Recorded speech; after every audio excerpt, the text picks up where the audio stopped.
Saints 365 is a passion project to glorify God and honor His saints. This project is based upon the book, The Lives of the Saints by Father Alban Butler. June 3rd. St. Clotilda, Queen. St. Clotilda was a daughter of Chilperic, younger brother to Gondebald, the tyrannical king of Burgundy, who put him and his wife and his other brothers except one to death, in order to usurp their dominions. Clotilda was brought up in her uncle's court, and by a singular providence was instructed in the Catholic religion, though she was educated in the midst of Arians.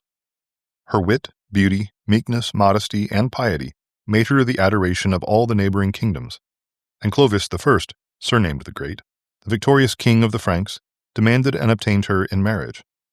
She honored her royal husband, studied to sweeten his warlike temper by Christian meekness, conformed herself to his humor in things that were indifferent, and the better to gain his affections, made those things the subject of her discourse, and praises in which she knew him to take the greatest delight.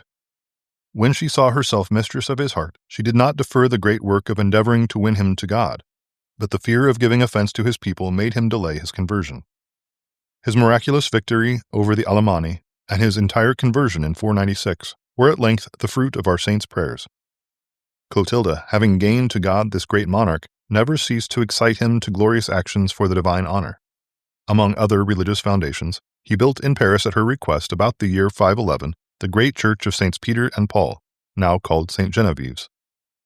This great prince died on the 27th of November in the year 511, at the age of 45, having reigned 30 years. His eldest son, Theodoric, reigned at Rheims over the eastern part of France. Clodomir reigned at Orléans, Childebert at Paris, and Clotaire I at Soissons. This division produced wars and mutual jealousies, till in 560 the whole monarchy was reunited under Clotaire, the youngest of these brothers. The dissension in her family contributed more perfectly to wean Clotilda's heart from the world. She spent the remaining part of her life in exercises of prayer, alms deeds, watching, fasting, and penance, seeming totally to forget that she had been queen or that her son sat on the throne. Eternity filled her heart and employed all her thoughts. She foretold her death 30 days before it happened. On the 30th day of her illness, she received the sacraments, made a public confession of her faith, and departed to the Lord on the 3rd of June in 545. Reflection. St. Peter defines the mission of the Christian woman, to win the heart of those who believe not the word. St. Clotilda, pray for us. Saints 365 is narrated by Rob Roller, edited by Josh Bach, and produced by Our Local Parish Productions. Funding for this project is made possible by Catholic businesses. Please go to the business directory at ourlocalparish.com to support these generous businesses. Thank you for listening. God bless.